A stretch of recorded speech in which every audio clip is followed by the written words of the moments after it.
La prochaine campagne électorale municipale risque de tourner autour du tramway encore parce que lors de la dernière élection, il y avait 3 partis en faveur et un qui y était farouchement opposé.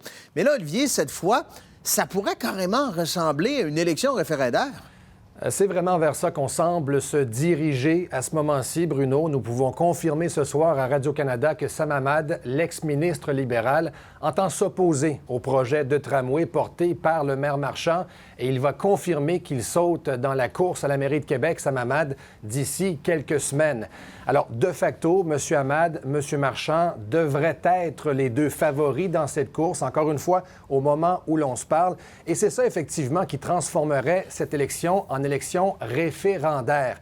Ce qu'on a pu confirmer de différentes sources, Bruno, c'est que la baisse de popularité constante du tramway ces dernières années préoccupe M. Hamad. L'augmentation des coûts aussi, surtout qu'elle ne serait pas terminée. On sait que le projet est maintenant évalué à 7,6 milliards. Alors, M. Hamad, à qui on a parlé au téléphone, n'a pas confirmé ou infirmé nos informations, mais voici une déclaration qu'il nous a donnée. Alors, il dit ceci, M. Hamad, il dit « On a complètement perdu le contrôle de ce projet. Je vais proposer une vision de la mobilité qui respecte la capacité de payer des citoyens de Québec. » Une fois qu'on a dit ça, Bruno, est-ce qu'on parle peut-être d'une renaissance du service rapide par bus, le SRB?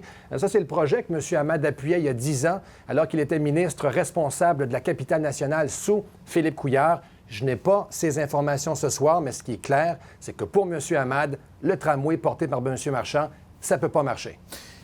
Là, il y a des sommes qui sont engagées déjà. Il y a des travaux qui ont été faits. La Ville s'expose peut-être à des pénalités si on abandonne ici et maintenant le projet?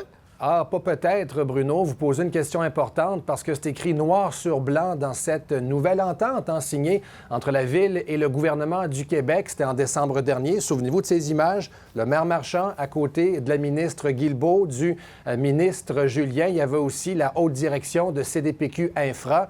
Et en reconsultant le fin détail de l'entente qui lie le gouvernement à la Ville, on comprend clairement qu'en cas d'abandon de la Ville dans le projet, il y a une pénalité. Alors, qu'est-ce qu'elle est, cette pénalité-là?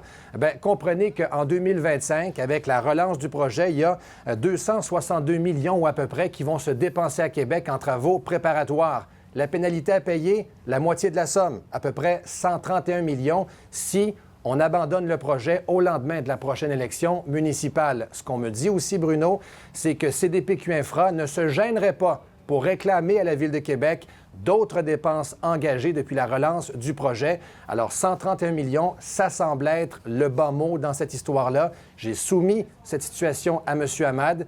Il m'a répondu « on verra ». Comme quoi, il y a peut-être une négociation à venir s'il y avait changement de maire. Dur à dire à ce point-ci. On est encore loin de l'élection, de toute façon. On va revenir aux affaires courantes, aux affaires actuelles. Il y a 2 conseillers en 2 semaines qui quittent Québec d'abord, le parti de l'opposition. Bien franchement, Bruno, ça commence à ressembler à une hémorragie. 2 conseillers en autant de semaines. Souvenez-vous, la semaine passée, c'était Isabelle Roy, élue dans Beauport, qui était exclue du caucus de Québec d'abord, l'opposition officielle à l'Hôtel de Ville de Québec. Madame Roy qui confirmait avoir des discussions avec Sam Hamad concernant son avenir. Bien là, aujourd'hui, c'est Louis Martin dans Cap-Rouge qui quitte de son propre chef Québec d'abord pour siéger comme indépendant. Lui aussi a discuté avec Sam Hamad. Alors, écoutez, Mme Roy, comme M. Martin, ne dit pas être prêt à faire le saut pour un nouveau parti. Si un nouveau parti émerge, celui de M. Hamad, ça ne serait qu'une question de semaines, c'est ce qu'on entend, mais on comprend qu'il y a des discussions et qu'il y aura visiblement du mouvement, peut-être des changements d'allégeance à l'Hôtel de Ville de Québec. Merci de tout ça, Olivier. Au revoir.